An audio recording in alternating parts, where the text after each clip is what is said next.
So, what are the core competencies of the jobs that you're either managing or that you're stepping into?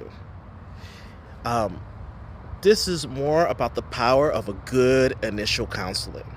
A good manager is going to be able to identify those core competencies, put them on paper, and when somebody arrives to the job, gives them that sheet of paper, tells them, this is your initial counseling. These are the things that you need to do to be successful, right?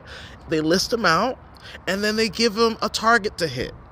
Okay, so here at Alevo, right, from what I see, there are three core competencies that every coach needs to be good at to be able to survive and thrive in the school environment, whether that's elementary school, middle school, high school. Okay, so an Alevo coach needs to be able to do three things: teach, that means be in the classroom, manage students, teach a lesson, and have students produce from what has been taught. Okay, the second core competency is coach, right?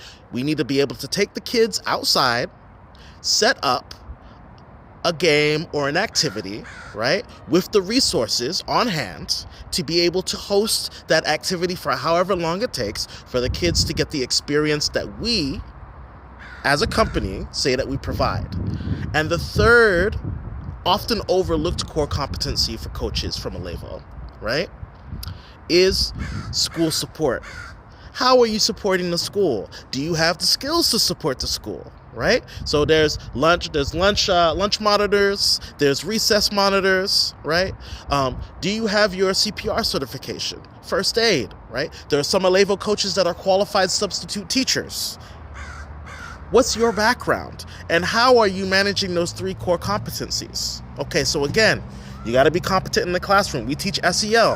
Where's your SEL certification? Do you know what SEL is, really? Are you able to really put together a lesson plan? Do you know what's the philosophy behind SEL?